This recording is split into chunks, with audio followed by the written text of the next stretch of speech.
Listen to this episode and more right now on Spotify.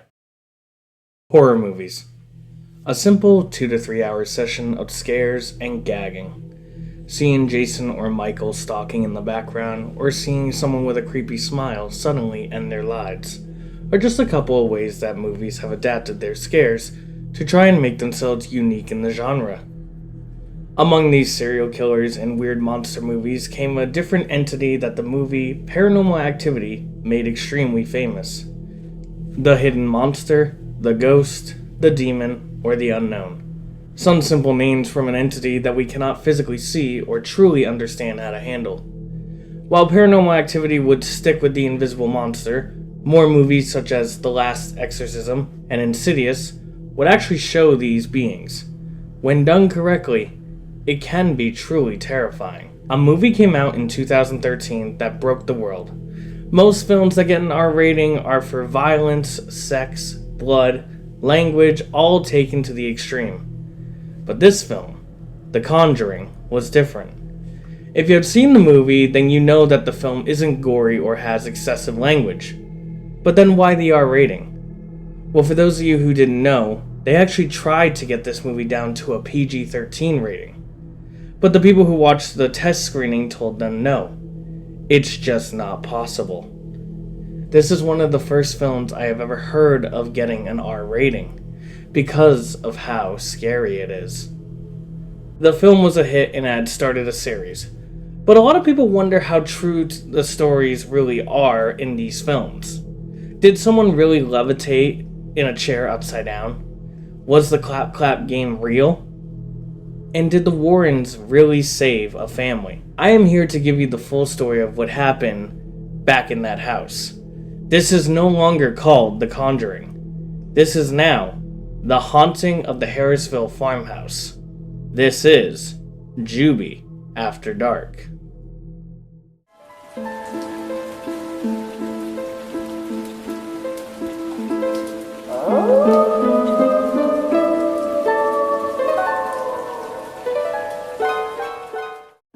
In 1971, Roger and his wife, Carolyn Perrin, moved to the Harrisville farmhouse in Rhode Island with their 5 daughters, a dog, and 2 cats.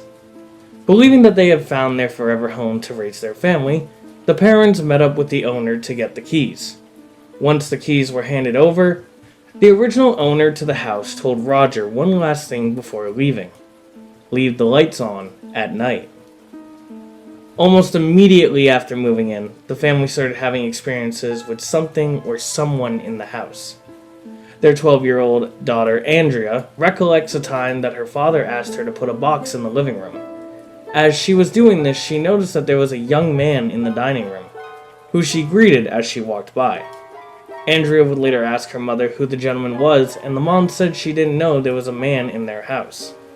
The siblings have apparently also seen this person, but when they went back to see the man again, he was nowhere to be found.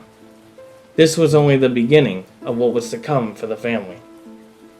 The family's dog and 2 cats struggled with their new environment, including the dogs and cats refusing to step foot in the house, staying outside the first night they moved in. The dog was found dead in the morning. Shortly after this discovery, the cats ran away from the house, never to be seen again. As the days went by, the family started to notice objects being misplaced and very odd scraping sounds throughout the night. But then the experiences that you see in the movie would begin to happen. Birds constantly flying into the windows and shattering them, and the clocks constantly stopping at 3:07 a.m. Landline phones would be lifted off their handles, and once someone entered the room, they would then slam back down, breaking them. The freezer in the kitchen has been witnessed being opened and shut by the daughters, and even being told that there were dead soldiers buried in the walls while they were sleeping. The smell of death or rotting flesh was constant in the house, and beds would be lifted up at 5 a.m. constantly. The spirits would also try to call Nancy, their youngest daughter, to the cellar. Thankfully, she never went down. The family never went anywhere around the house alone, as they were so terrified as to what would happen if they were alone. Even going to the bathroom, they would go together because it always felt like there was somebody watching. Everywhere. But no one got it worse than Carolyn, the mother, who was affected the most. Bruises were seen on her body.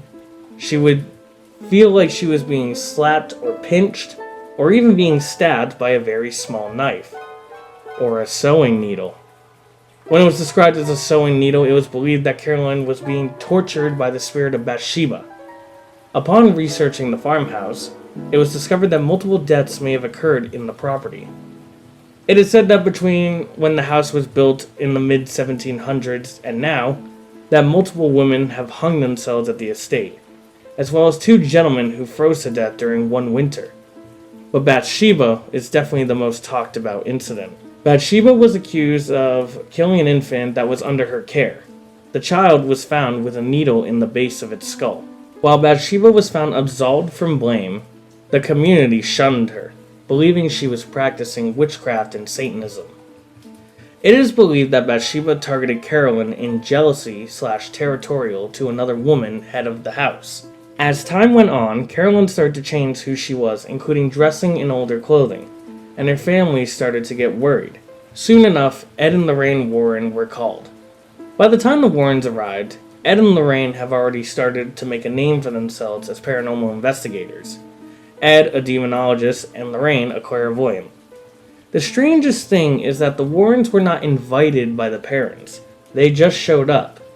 The reason for their sudden arrival is because someone pretending to be Carolyn called a young paranormal team. When the young man entered the home, he had a feeling of the house that was so disturbing that he went out to contact the Warrens personally about the situation. The research and investigation into the home took a whole year to do. The result? The Warrens believed that a seance was needed to be done as soon as possible for the sake of Carolyn. The seance in the film happened in the cellar, but in reality it happened in the dining room. A priest and a full technical crew were there to attempt to record it. What happened next couldn't have gone more wrong. A medium invited the spirits in, basically leaving a door wide open for any spirit to come in. Soon after, Carolyn was attacked by something, seeming to be possessed for a brief time, speaking a language of unknown and levitating in a chair, then curving her body into a ball. The fact that bones could not be heard breaking and that none of her bones were broken from this must have been something insane to see. Then, whatever spirit that was possessing Carolyn threw her 20 feet away. As Roger ran to help his wife, Ed tried to stop him in fear of messing up the seance. Roger then turned around and punched Ed so hard that he fell to the floor. Roger then kicked everyone out of their home that night. The priests, the medium, the crew, everyone. Roger didn't want to continue as the amount of trauma Carolyn went through he blamed because of the seance, which was witnessed by almost all of their children. The spirits did quiet down for a couple months after the seance, but Carolyn did not get any better, seeming to waste away. Unable to afford to move out until 1980, possibly saving Carolyn's life after finally getting out of there.